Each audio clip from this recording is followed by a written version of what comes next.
যমুনা কি ফুলসিরাত, যেখানে যেতে আমাদের ফুলসিরাতের ঘাট পাড়ি দিতে হবে। বিশেষ চাহিদা সম্পন্ন ব্যক্তি, অর্থাৎ আমরা নিজেরা চলতে কষ্ট, হাঁটতে কষ্ট হয়, আমাদের স্পেশাল কিছু নিড প্রয়োজন আছে যেগুলো রাষ্ট্র আমাদেরকে দেওয়া উচিত, কিন্তু রাষ্ট্র আমাদেরকে দেয় না। অথচ যমুনাতে আমরা 7 বার যাওয়ার চেষ্টা করেছি, প্রতিবার পুলিশ তার কাটার যুক্ত ব্রেকেট দিয়ে আমাদের আটকে দিচ্ছে। আমি এতটুকু বলতে চাই দেশবাসীকে যে যমুনা কি ফুলসিরাত, যেখানে যেতে আমাদের ফুলসিরাতের ঘাট পাড়ি দিতে হবে।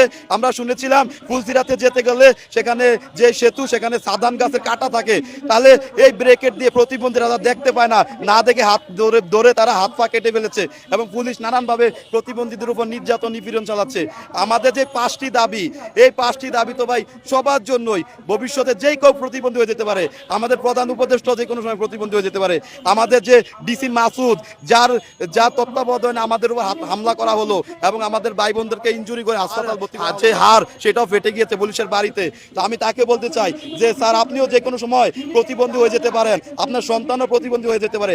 আমাদের দাবিতে রয়েছে প্রতিবন্ধীদের জন্য আবেদন, চাকরিতে আবেদনের বয়স করা 35। অর্থাৎ কেন এটা বলেছি আমরা, যে কোনো সময় যদি প্রতিবন্ধী হয়ে যায়, তার শিক্ষা থেকে 2-3 বছর এমনি জড়ে যায়, তার কারণে তাকে একটু সময় সাধারণ থেকে বাড়িয়ে দিয়ে তাকে সমাজের মূল স্রোতধারা আনতে আমরা এটা বলেছিলাম। মাননীয় উপদেষ্টা মহোদয়, আপনার কাছে বিনীত অনুরোধ, আপনি দ্রুত আমাদের দাবিগুলো মানতে যেন আপনার সদয় মর্জি আমরা আশা করছি এবং দ্রুত মেনে আমাদের ঘরে ফিরে যেতে সহযোগিতা করুন। আর আপনার এই ফুলসিরাতের ঘাট তুলে দিয়ে আমাদেরকে যমুনা যেতে সহযোগিতা করুন। যমুনা ফুলসিরাতের সাথে তুলনা করবো না ভাই, আমরা প্রতিবন্ধী মানুষ, আমাদের দৌড় দেওয়ার ক্ষমতা নাই, আমাদের পুলিশকে একটা ইট মারার ক্ষমতা নাই।